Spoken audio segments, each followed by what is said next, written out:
ಆತ್ಮಾವಲೋಕನ ಮಾಡಿಕೊಳ್ತಕ್ಕಂತ ಒಂದು ಸ್ಥಿತಿಯನ್ನ ನಿರ್ಮಾಣ ಮಾಡಿರ್ತಕ್ಕಂಥವ್ರು ಅವರು. ಅದಕ್ಕಾಗಿ ಆಮೇಲೆ ವೇದಿಕೆ ಮೇಲೆ ಇರ್ತಕ್ಕಂಥ ನೀರಿಳಿಯದ ಗಂಟಲು ಕಡುವಂ ತುರುಕಿದಂತಾಯಿತು ಅನ್ನುವ ಪರಿಸ್ಥಿತಿ ಇವತ್ತಿನ ನಮ್ಮ ಯುವಕರಿಗೆ ಬಂದಿದೆ. ನೋಡ್ರಿ, ನೀವು ಈಗ ಸಂಜೆ ಮುಂದೆ ಯಾವ್ದಾದ್ರು ಒಂದು ಸಂಗೀತ ಕಾರ್ಯಕ್ರಮ ಐತೆ ಅಂದ್ರೆ ಮತ್ತೆ ಈ ಎಲ್ಲ ಗ್ರೌಂಡ್ ತುಂಬ ಹೋಗುತ್ತೆ. ಆದ್ರೆ ಈ ಕಾರ್ಯಕ್ರಮಕ್ಕ ಕುರ್ಚಿನೇ ಖಾಲಿ. ಇಲ್ಲಿ ಎಂತೆಂತ ಸಾಹಿತಿಗಳನ್ನ ಕರೆಸಿರೋದಂದ್ರ ನಾನು ಅದನ್ನ ನಿಜವಾಗ್ಲೂ ಇದನ್ನು ಓದೇ ಇಲ್ಲ. ಹೊರಗಡೆ ಇದ್ದೆ, ನಿನ್ನೆ ಅದನ್ನ ಫೋನ್ನಾಗ ಇವ್ರು ಹೇಳಿದ್ರು, ಬಂದೆ. ಇಲ್ಲಿ ಕುಂತೀನಿ, ಸಾಹಿತ್ಯದ ದಿಗ್ಗಜರು ನನ್ನ ಮುಂದೆ ಹೊಂಟಿದ್ರು.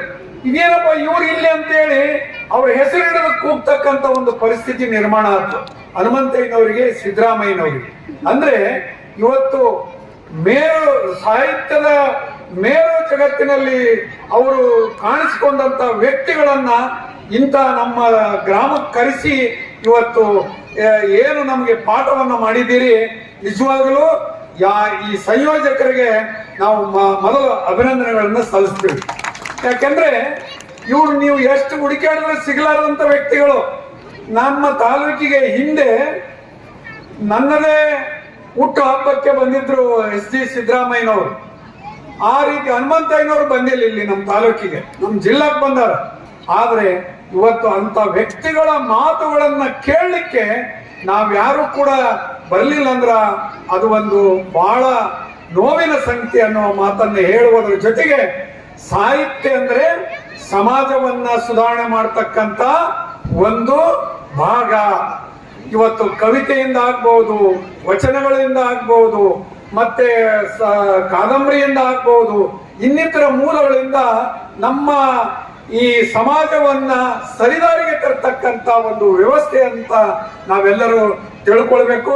ಈಗ ಹನುಮಂತಯ್ಯನವರು ಹೇಳಿದ್ರು, ಈ ಅನಕ್ಷರಸ್ಥರಿದ್ರೆ 80% ಇದ್ದಾಗ ದೇಶ ಶಾಂತಿಯುತವಾಗಿತ್ತು. ಈಗ ಆ ಶಾಂತಿಯನ್ನ, ನೆಮ್ಮದಿಯನ್ನ ಕಳೆದುಕೊಂಡಂತ ಪರಿಸ್ಥಿತಿ 80% ಶಿಕ್ಷಣವಂತರಾದಾಗ ಮೂಡಿದೆ ಅಂದ್ರೆ ತಪ್ಪಾಗ್ಲಿಕ್ಕಿಲ್ಲ.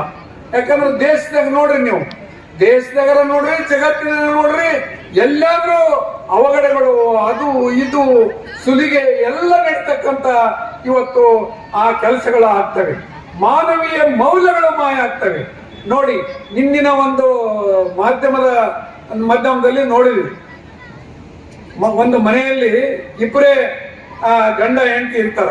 ಆ 65 ವರ್ಷ ಆ ಯಜಮಾನನಿಗೆ, 58 ವರ್ಷ ಆ ಹೆಣ್ಮಗಳಿಗೆ. ಅವರಿಗೆ ಯಾರೋ ಮಕ್ಕಳಿರದೆ ಹೋದ್ರೆ ಕೊನೆಗೆ ಅನಾಥಾಶ್ರಮಕ್ಕಾದ್ರೂ ಸೇರ್ಬೋದಾಗಿತ್ತು. ಅವರು ಅದನ್ನೆಲ್ಲ ಬಿಟ್ಟು ಅವರು ವಿಷವನ್ನ ಇದನ್ನು ಮಾಡಿ ಕುಡಿದು ಇಹಲೋಕವನ್ನ ತ್ಯಜಿಸ್ತಕ್ಕಂತ ಒಂದು ಸಾಮಾಜಿಕವಾದಂತ ದುರ್ಘಟನೆ. ಯಾಕಂದ್ರೆ ಇಬ್ಬರು ಮಕ್ಕಳಿದ್ದಾರೆ, ಆದ್ರೆ ಗಂಡಸ ಮಕ್ಕಳಲ್ಲ, ಹೆಣ್ಮಕ್ಳು. ಅವ್ರ ಕರ್ತವ್ಯ ಅವ್ರು ಮಾಡ್ತಾರೆ. ಯಾಕಂದ್ರೆ ಅವ್ರಿಗೆ ತಮ್ಮದೇ ಆದಂತ ಕುಟುಂಬ ಅದು ಇರ್ತದೆ. ಅವರು ವಾರಕ್ಕೊಮ್ಮೆ, ದಿವಸಕ್ಕೊಮ್ಮೆ ಫೋನ್ ಮಾಡಿ ತಂದೆ ತಾಯಿಗಳನ್ನ ವಿಚಾರ ಮಾಡ್ತಕ್ಕಂಥ ಕೆಲಸ ಅವ್ರು ಮಾಡ್ತಿರ್ತಾರೆ.